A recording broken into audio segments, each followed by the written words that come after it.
Mas é claro que a gente precisa começar com esse acordo firmado entre a Advocacia Geral da União e as Big Techs. Vejam só, meus colegas de bancada. Olha que coisa sinistra. Essa daqui é a prova máxima de onde estamos no Brasil hoje. Esse acordo firmado para, aspas, enfrentar desinformação sobre tragédia no Rio Grande do Sul, entre Jorge Messias, o Bessias, que vocês estão acostumados, e representantes do Google, que é o YouTube, Meta, TikTok, Twitter, X, Kuai e LinkedIn. A AGU fez essa reunião com essas plataformas digitais e a ideia, meus amigos, é promover a integridade das informações sobre a tragédia climática no Rio Grande do Sul. A iniciativa, que foi concretizada nesta segunda-feira, contou com o apoio, obviamente, da SECOM e do Ministério da Justiça e Segurança Pública. O acordo foi feito entre essas partes que eu acabei de citar para vocês. O intuito é disseminar informações precisas, confiáveis e de alta qualidade sobre a situação do Rio Grande do Sul. E as empresas se comprometeram a adotar medidas conforme suas capacidades técnicas e institucionais contra conteúdos que comprometem a integridade. Bem, de novo, né, o negócio já ficou redundante aqui.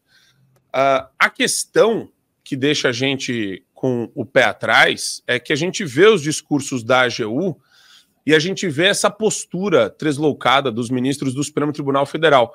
Eu já vou juntar com esta porcaria de manchete e desse acordo lamentável uma declaração do Barroso. Para variar, né? Mentir precisa voltar a ser errado. Palestra sobre a liberdade de expressão.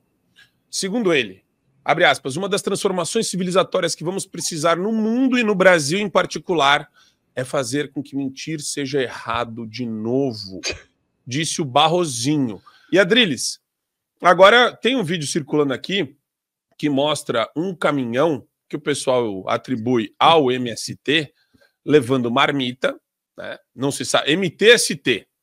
Não sabe quantas marmitas tem nesse caminhão, mas está falando que é para doação das vítimas das enchentes no Rio Grande do Sul. Vamos colocar esse vídeo para vocês.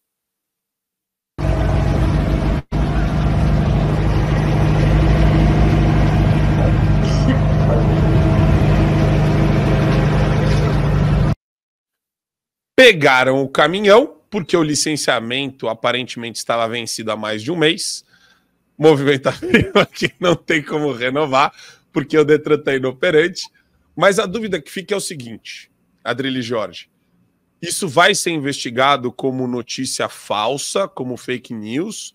Porque lembra que tiveram várias denúncias de ANTT restringindo o acesso de caminhões, depois o próprio governo reconhece isso. Quer dizer, depois de montada essa máquina, Adriles, você acha que a gente vai ter mais ou menos espaço e liberdade para debater o que a gente debate hoje? Veja bem, está montada uma estrutura já fixa de combate à informação que não venha das fontes originais do progressismo que é ocupado pelo senhor ministro Barroso, pelo senhor ministro Alexandre de Moraes e por todo o STF e o TSE, que é um puxadinho dele, né? É uma pena, é uma lástima que todas as redes sociais, inclusive o Twitter, inclusive o X, entrem nesse consórcio de perseguição à direita. Vamos ver como é que o Twitter especificamente vai se comportar. Porque quando o ministro Barroso diz que mentir tem que voltar a ser errado, não é que mentir tem que voltar a ser errado, mentir sempre foi errado. Agora, você impor uma verdade subjetiva em forma de uma opinião única é que tem que começar a ser errado no Brasil. Aliás, voltar a ser errado no Brasil, porque numa democracia, que é o menos pior dos regimes, você tem a preponderância do diálogo. Um diálogo que se transforma, em grande medida, em tagarelice.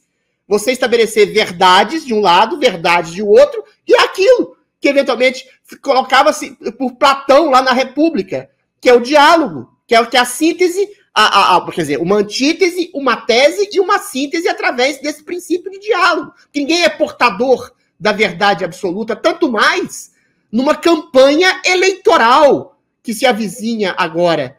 Todos, desde o início dos tempos, desde o início das campanhas eleitorais no mundo, candidatos mentem a respeito de si mesmos, a respeito dos outros, exageram circunstância, e às vezes nem por mal, estabelecem um princípio de publicidade. A publicidade e o marketing é uma verdade absoluta?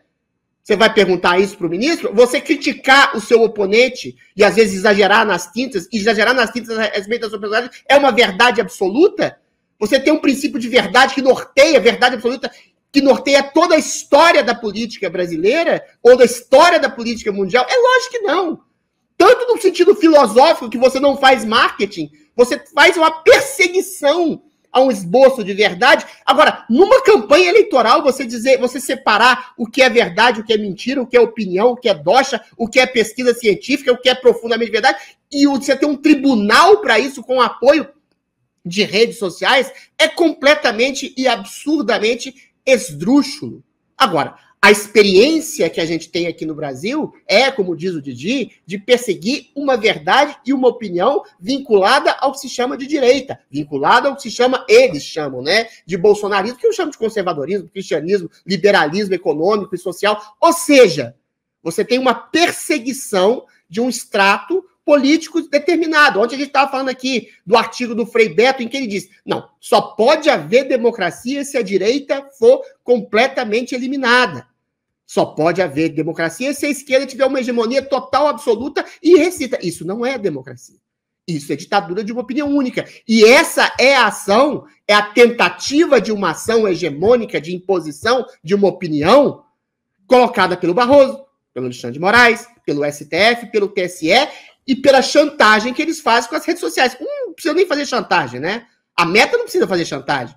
A Meta já tem os seus CEOs lá de pseudo-progressistas que impõem essa verdade desde quando foram fundadas. E agora tem exatamente o apoio do judiciário brasileiro. O X é uma exceção à exceção. Entendeu? Agora, você tem que dizer para o senhor ministro Barroso, a mentira sempre foi errada. O que é errado agora no Brasil é a imposição de uma opinião como se fosse uma verdade absoluta. Quando eles falam de fake news, perseguição a fake news, eu volto a dizer, qual foi especificamente, objetivamente, a fake news encontrada no caso das enchentes, por exemplo?